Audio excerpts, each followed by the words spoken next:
Alumnas y alumnos, ¿cómo están? ¿Cómo están ustedes? Bien, aquí eh, con la clase de diagrama de fuerza. Como ya hemos visto en la unidad, hoy vamos a hacer el laboratorio sobre lo que es la parte central de lo que es el diagrama de fuerza y el esquema de cuerpo libre, que es lo que vimos en la última clase, para empezar a definir algunas metodologías en laboratorio de cómo empezar a descomponer los sistemas de fuerza que van a venir en las otras dos clases que nos quedan y después al final hacer una guía de trabajo de ejercicios. Ya, como muestra la figura, y se recuerdan que habíamos visto en la clase anterior y habíamos terminado después de evaluar todas las fuerzas que involucran un sistema de fuerzas, ¿sí? El diagrama de fuerzas o diagrama de cuerpo libre es lo que vemos aquí en esta figura. ¿Sí? Este auto en donde está la fuerza normal, donde está la fuerza motriz de empuje del vehículo, donde está la fuerza de roce, que es la que se da aquí con el coeficiente de roce, que de acuerdo al material, de acuerdo, ¿se acuerdan qué era? Y la fuerza de peso. ¿Sí? Esta descomposición tiene una metodología geométrica, ¿sí? Y de procedimiento. En este laboratorio lo que quiero, en dos videos, de unos 2 o 3 minutos que van a ver es cómo se descompone un sistema de fuerza para un estático, sin movimiento. Ahora estamos viendo estática, ¿sí? En un plano horizontal y en un plano inclinado, ¿ya? En esta clase nos vamos a concentrar en eso para que empiecen, para que aprendan en realidad y empiecen a tener algunas nociones para cómo descomponer después los distintos sistemas de fuerza y los diagramas de fuerzas de acuerdo a las tres leyes de Newton, que es las últimas dos clases nos va a llevar eso. Bueno, vamos a ver el video en este momento. Que estén muy bien, cuídense, recuerden entregarme la guía, que es lo que he pedido. La Hagamos un guía en la ejemplo. guía. Supongamos esta situación, una persona empujando una caja. Lo que queremos saber es qué fuerzas están actuando en este momento sobre aquella caja. En estos momentos hay varias fuerzas actuando sobre la caja. La que está dibujada en negro es la fuerza que ejerce la persona sobre la caja. Sin embargo, todo cuerpo tiene una masa y por lo tanto tiene un peso que siempre actúa hacia abajo, el peso. Y además está sobre una superficie, por lo tanto actúa hacia arriba una fuerza de reacción llamada normal. Además, como la caja se está arrastrando, tiene que haber una fuerza de fricción o de roce aquí en este sector. Entonces, haremos el DCL. Imaginemos la caja como un solo punto. ¿Qué fuerzas están actuando sobre la caja? La fuerza de la persona que está empujándolo. Pero además hay una fuerza que se está oponiendo al movimiento, la fuerza de roce, apunta hacia atrás. Eso en la dirección horizontal. Y en la dirección vertical, bueno, en la dirección vertical tenemos el peso que lo ejerce la Tierra, siempre apunta hacia abajo, y la superficie que ejerce la fuerza normal. Esto es el DCL, o diagrama de cuerpo libre.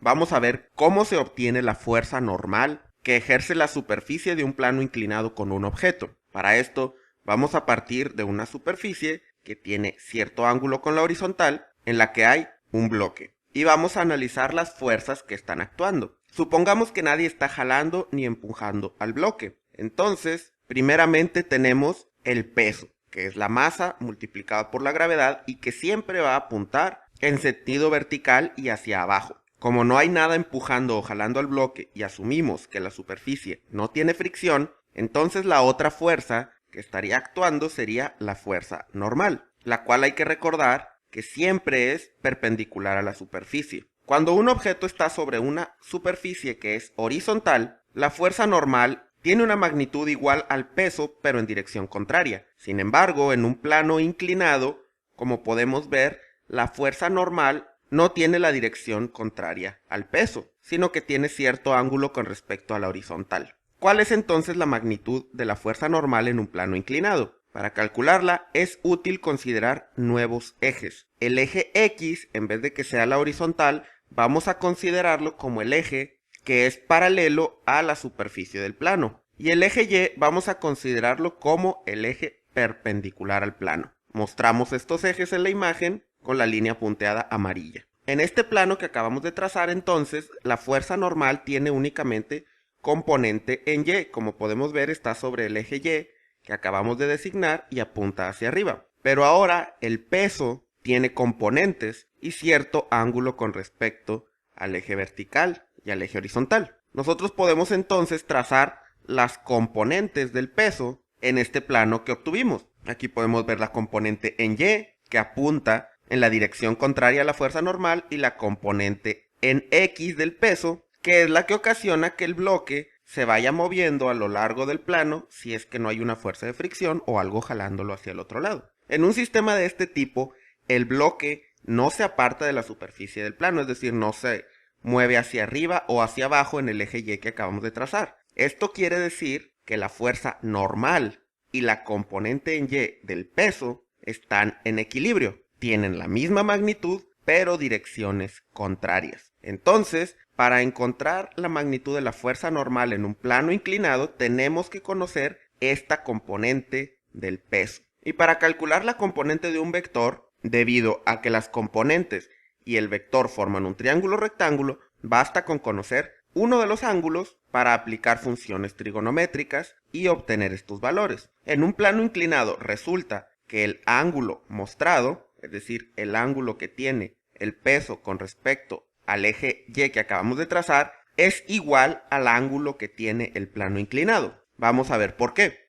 Vamos a observar el triángulo que se forma con la horizontal, con la superficie del plano inclinado y con el vector peso. Es un triángulo rectángulo en el cual tenemos el ángulo θ que conocemos, y además, como es un triángulo rectángulo, tiene un ángulo recto. Como la suma de los tres ángulos debe dar 180, o lo que es lo mismo, la suma de los dos ángulos del triángulo rectángulo que no son el recto deben sumar 90. Entonces tenemos lo siguiente: si consideramos ahora el triángulo rectángulo que se hace con la horizontal, la superficie del plano inclinado y el eje Y que trazamos en color amarillo, observaremos que tenemos otro ángulo recto, un ángulo de 90 grados. Entonces, refiriéndonos al primer triángulo, como ambos ángulos que tenía deben formar 90 grados, θ1 y θ2 deben formar 90 grados, y los otros dos ángulos que tenemos acá también deben formar 90 grados, entonces por eso el ángulo que forma el vector de peso con el eje Y trazado en amarillo es igual al ángulo del plano inclinado. Entonces, para calcular la componente en X del peso, como esta es el cateto opuesto,